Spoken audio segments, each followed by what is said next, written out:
Hi everyone, welcome to another video. I'm Laurent Macquart.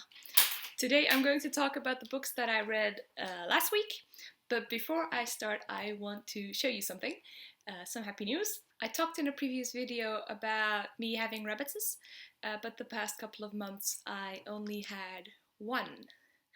Let's go to the balcony. This is Luna. She's 5 years old, and I've had her for 5 years as well. And Luna was being a bit lonely because her buddy passed away a while back, and bunnies are better off when they're with two. But it took a while to find her a new buddy because of, oh, don't move, you're not focused. She's cute, isn't she? It took a while to find her a buddy because of Corona and buddy dating being very complicated, apparently. But last weekend I finally adopted a friend for her. Let's move over to our new rabbit, Ludo.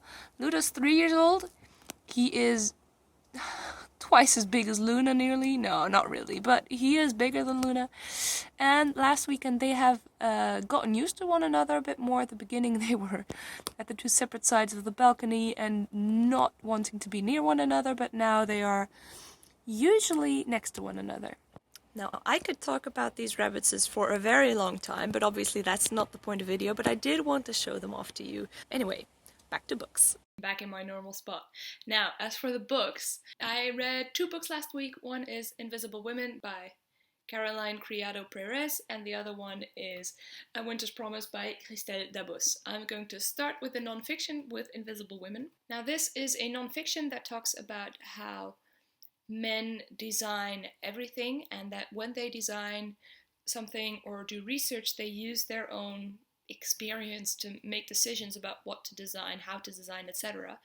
And that their own experience does not include what a woman's experience is, and therefore, because of not knowing and not looking at the fact that women might have different needs, different behaviors, different bodies, the world is made for men and not for women, and that has huge consequences. This book is split up into different sections. We've got daily life, workplace, design, going to the doctor, public life, and when it goes wrong. For each section, she gives an example of a situation where women are not thought of, or on the contrary, when women are suddenly thought of, and what consequences that has. Then she broadens that problem to the rest of the world, and she uses a lot of statistics to show us what is happening and the holes that there are in the research about things we don't know because we only think men are leading. Now, I've been aware of the differences between how men and women are treated for a while because obviously I see them around me.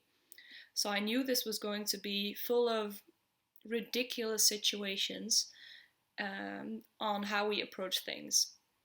And it didn't disappoint, but it did start to hurt when you see all the consequences laid out in front of your eyes, and when you see how systematic we are seen as second order, and how we are seen as irritating anomalies more than anything.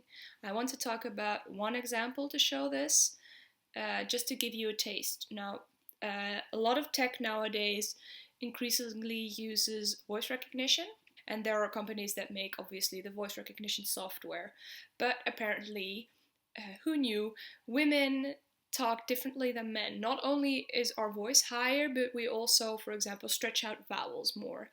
And that means, in practice, that the voice recognition software recognizes us less often.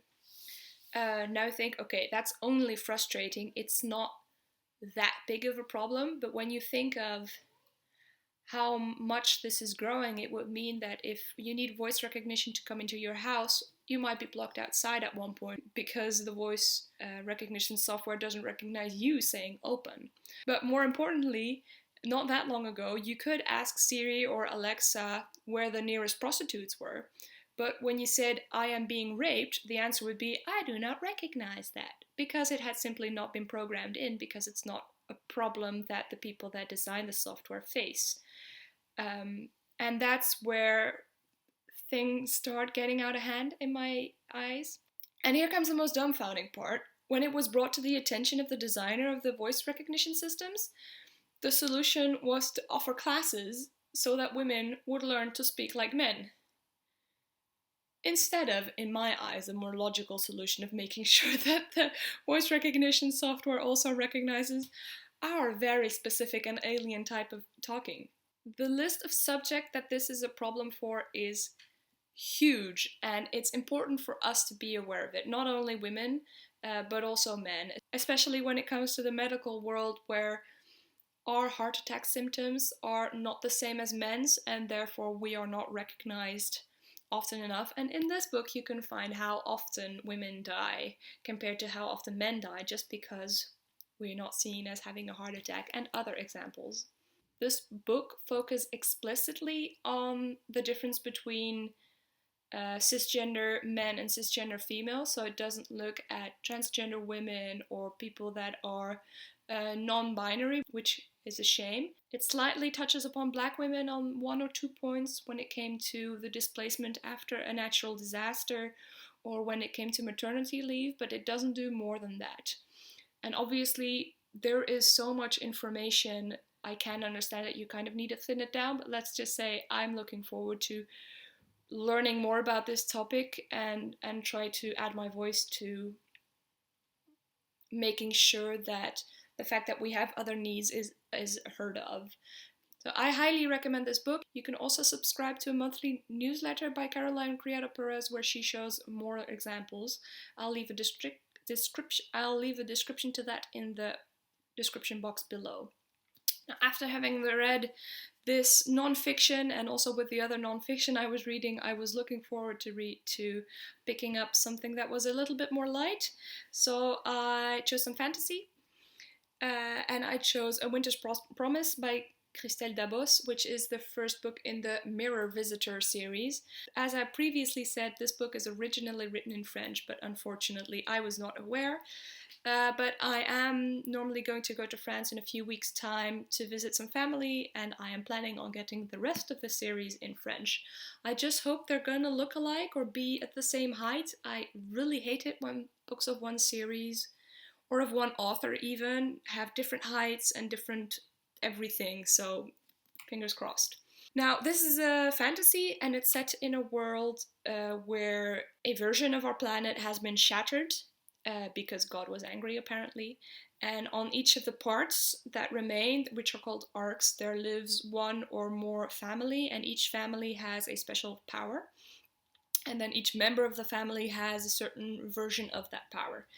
Our main character is named Ophelia, and she comes from a family that have special relationship with objects, so they can mend objects, they can move them from afar, and she is a reader. She can touch an object and then she will know what the past is of that object, know what was going through the heads of the people that were touching the object at a certain time. Now, obviously, this being a fantasy and a bit YA, her powers are stronger than those of someone else. She can go back for hundreds of years, whereas normal readers would only go back a couple of decades. And she can also travel by using mirrors, if those mirrors are not too far from one another. Now, Ophelia is very withdrawn, and she's already rejected a couple of marriages within her family, because that's the only way. The book doesn't talk about the whole marrying your cousin thing, by the way, which is weird. But because of that, she is married off to someone from a different arc, a different planet part, let's say, which is not something that happens often. And her fiance turns out to be this broody, very negative, very direct man that doesn't use a lot of words and does not explain anything to her as to where her new life is going to be or what the powers are of the people that are there.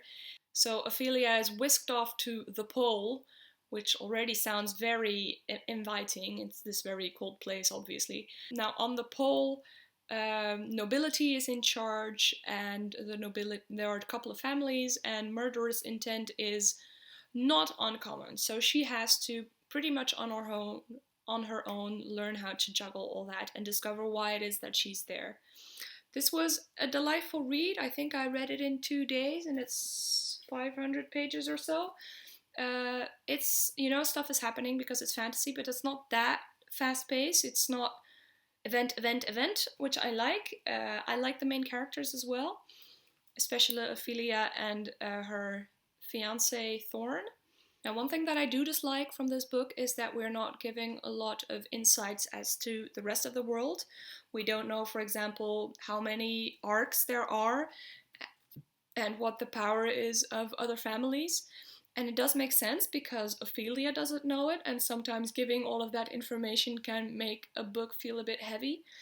But to me, it feels as if those holes are purposefully left there so that whenever it's needed for the plot, something can be made up.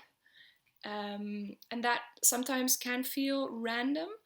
And I prefer it when you can really feel that the author has already set her boundaries, already knows exactly what the world is like, and what the history is like, and what the different places are like, so that it feels more tangible somehow, more well thought of. And I don't know yet where this is going. The fact that we don't know much yet isn't very positive, but I'll see what happens in the rest of the books if it feels very random and just, oh, I'm gonna do this and I'm gonna do that. So I'm curious. We'll see how that develops in the rest of the books. I'm looking forward to it. This was very enjoyable, and I'm really looking forward to see how all of the relationships point out and what the rest of the world looks like. Now that's it for the books that I read last week. I am currently still working my way through some nonfiction, and I picked up a Dutch classic, which I'm not sure I'm liking yet. Have you read any of these books? Are you looking forward to reading them? What have you been reading? I, as always, love to hear from you. Leave a comment down below. I will see you in another video. Bye!